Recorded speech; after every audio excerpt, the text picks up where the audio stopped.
Here we go.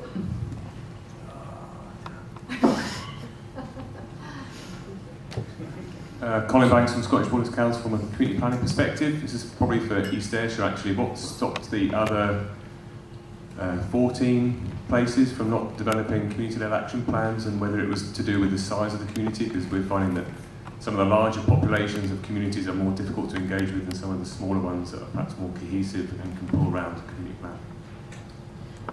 Well, at the moment, as I had said, we've got a team of 9 community workers, so with 32 communities going through a plan at the same time, we've had to try and stagger it. So we've been taking the development of a plan is roughly about 9 months in the making. We try not to do any more than perhaps 4 or 5 at a time, just because we are limited with our resources and with the admin support that the communities receive as well to help them to design their plans. So all of the communities have been offered the opportunity to develop them, but we have had to be honest with them and let them know that when they submit their expression of interest form, that it's not going to happen straight away, that there is a sort of, it's not a waiting list, but they are put onto a list, and we'll get to them as soon as one of the last plans have been launched. I think there's a bit of a learning there as we move forward with the potential of local police plans for planning, is that they do have to submit a note that they want to do that. And if you're working and overrun with that, then you have to make your decisions on where you put your priorities, and that could well be what ends up happening with the local police plans as they come forward, as well as the processes that have to come on. It is perhaps asking people to submit a note of interest, a community group do that. Can I just add to that and say that although we do have over 30 settlements and everyone's been offered the opportunity, it's not mandatory. Mm-hmm. It's only if they want to take that forward, so it's not something that's statutory or that we have to do it. It's only if they want to do it, so it's not something if a community doesn't want to go through that process, we'll not force them. Any other questions? Yeah. Oh, we've got David Milne over here first. He did put his hand up first, I'll be fair. We'll have a fight over it. Hi, David Milne from Scottish Government. Just a very quick question about any reflections from East Ayrshire and Angus about how the involvement on this went beyond the council to include other local public services.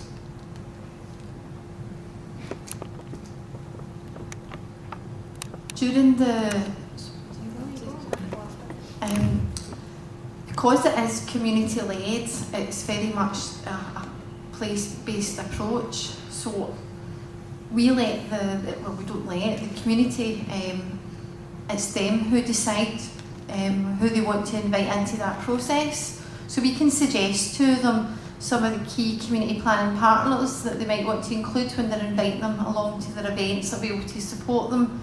But unless they want to take that forward, it's not, because it's not council-led, we can't actually enforce that. What about Angus? So I think one of the real advantages of bringing actually 2 teams together is our CLD staff already work very well in partnership at a local level. There's a lot of projects, a lot of things ongoing which we're able to build in. The team also has responsibility for kind of input into the locality partnerships and coordinating the detail of that. So that lets us have a really strong steer in terms of working with them as to how we take the plan forward. And I think a lot of it will be around, I mentioned the kind of delivery focus, and that's, I like to see things happen on the ground, and I think it's a real exciting opportunity to build, to have planning staff moving from sitting doing plan preparation, responding to representations, quite often which they've responded to in the last 3 plans, it's the same sites, to actually getting on the ground and working with our CLD staff, with the communities to actually deliver a lot of the place-based plans, because that really does make a difference. And I think the partners are going to be, because we've already got those good partnership relationships in place, that enables us to have much better linkages to take those forward. I'll add in one, I'm in charge here, I've got a microphone, I'll ask a question. the key agencies are part of those partners in community planning. Do you feel at times this is for all of you, that there's a need to highlight to community planning the role of the key agencies and how much they could be contributing towards priorities?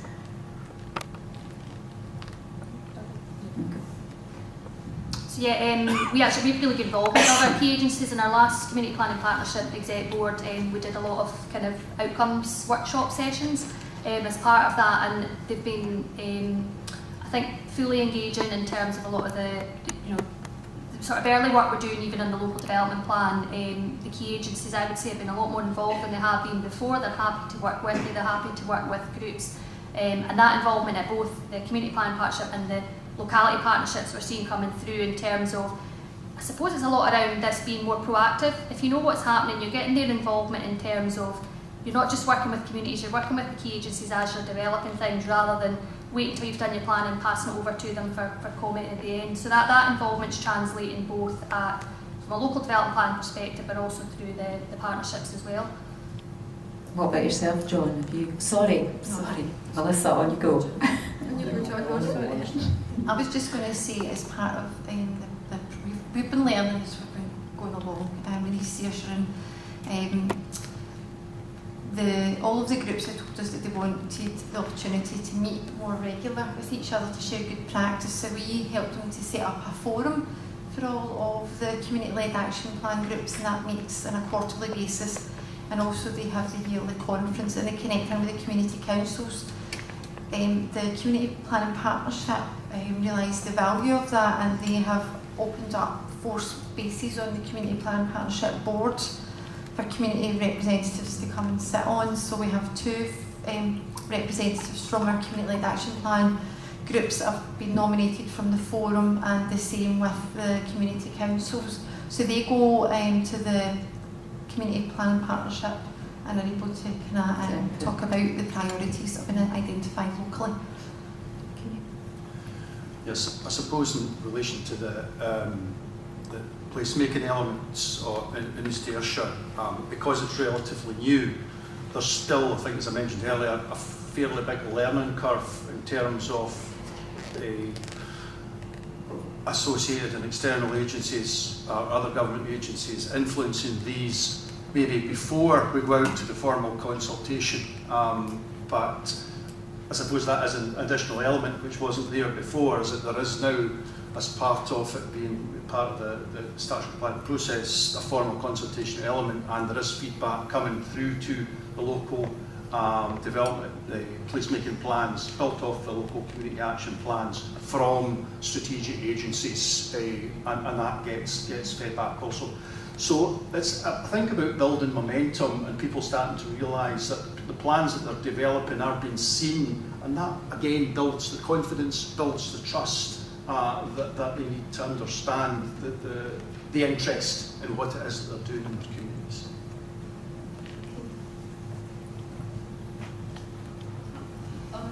I'm quite lowly in my organisation. I don't know much about how government budgets work, but I was quite excited to hear the concept, which isn't really a concept, everybody thinks it, that the pillars of budget become more horizontal around a place.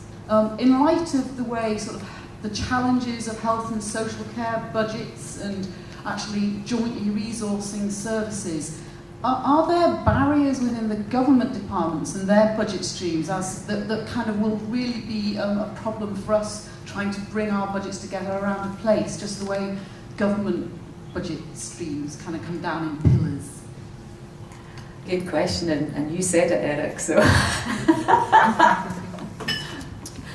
Your next speaker is Ian Murray from the Scottish Government, and he will what's wrong with those names? And he will be no. I mean, I think what I can honestly say,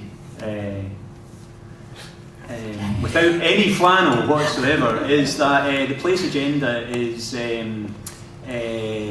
very strongly held by the Scottish Government. And I don't just mean to say that as a kind of assault. I think we're definitely at a moment of great change. Whether that's, you can talk about specifics about a planning bill, community empowerment, participatory budgeting, any number of things.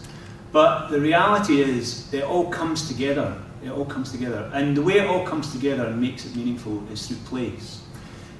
And place operates at different scales. You know, it can be a settlement or it can be a whole country.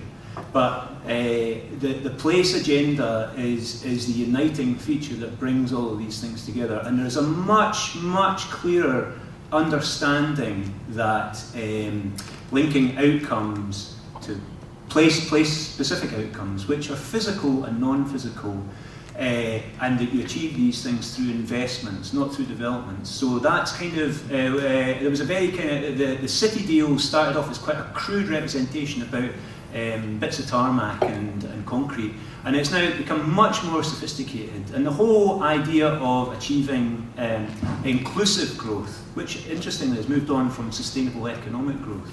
So it's something that is inclusive.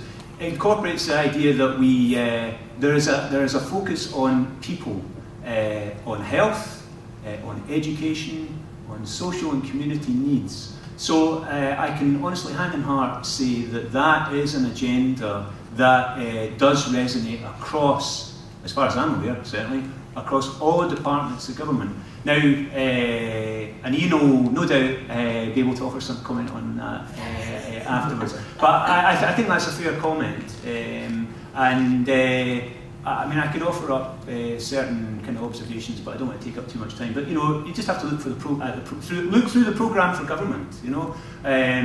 And even investments in active travel. We're not investing in active travel because we want to sell more bikes. We're doing it because we want healthier outcomes. A healthier population, and that addresses health and well-being. And yeah, I'll stop there. Okay. Is that fair enough? Yeah, that's great. Did we have one final question? Yep, final one. Thank you. Howard Young again. As a cynical planner, I've been actually invigorated by today. I think it's been incredibly positive, so thank you for that. My only concern now is, having listened, particularly the last 10 minutes, is whether, as someone who's worked in development management for 33 years, is development management irrelevant in this process, particularly if PD rights are increased and sites identified in local place plans and local development plans have an automatic planning permission in principle assumption. So is development management any place to play in the process we've been talking about today? Go for it, Jill. I'll step in here for this one. I think it's and we were chatting about, Eric actually mentioned it in his presentation about changing roles for planners, and I think there's a change for development planners becoming more delivery focused and development management planners becoming more proactively focused. So that bit in the middle where you're working on the implementation is, and it's a common issue actually we have chatting to some of our, not just development management, the development plan planners was, well, I'm a bit scared of speaking to the developer. I said, well, it's sites in the plan, we've said, it's been through a process, why are we not picking up the phone and saying, do you know what, let's work and get your site happening and on the ground? And our development, sometimes I feel development management colleagues are a bit kind of, oh, but we're going to be the decision makers, don't want to get too heavily involved, and that's kind of into pre-app stage. As the principle's been established, we need to be working together as part of the implementation. So the implementation is both, to me in that 8-year period, is an opportunity to actually say, brilliant, the sites are in the plan, let's get these guys in, let's work with us, let's work with the local community to do the design work. And I think there's very much a role for the development management planner as part of that, is a more upfront role, and actually it should speed up the decision making. Okay. Eric, only if you're really quick. I worked in Edinburgh Council Planning Authority and offered design advice for development management and for policy.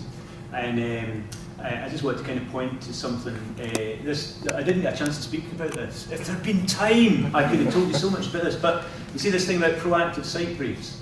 I think that's incredibly important as we move forward. So the planning system changed from being reactive, I'm talking about the future, being reactive to being proactive. But the important thing about this is proactive from integrating physical stuff and social stuff, wider outcomes, community planning and spatial planning. The important thing about that then is that development management is the shop front for what is happening across the whole piece. So there's an incredibly important role at development management which moves from process and admin and red line boundary to selling the benefits of why it's the right thing to do. So we're issuing this consent, That you speak to members of the public about what's planning. Oh, you get planning consent. You don't get hear about any of the other stuff that goes on. That's people's perception. The important thing now is this: in this world to come, we have a much better way of articulating why we are doing certain things to achieve benefit. It's the idea that we do things in a place for a reason at the right time. That's development management. Development management is not 21 days to report to committee, you know, a 67% processing rate and blah, blah, blah. It's because we are hitting outcomes, we are making a better society, we are working towards achieving something. No, I can't be very quick. That's perfect, thank you. A lot of nodding heads in the room as well. So with that, I will thank the panel in a second. We will have a very quick break to just go and grab a cup of coffee. We'll come back, we'll do the second workshop, 10-15 minutes tops, just having a chat through, because it allows you to actually sit at your tables. You've been sitting listening for quite a while, and that'll give Ian Murray time to think about what he's going to say, having been queued up by Eric, and what he's going to close with. So I would ask if we could thank our speakers for this session. Thank you.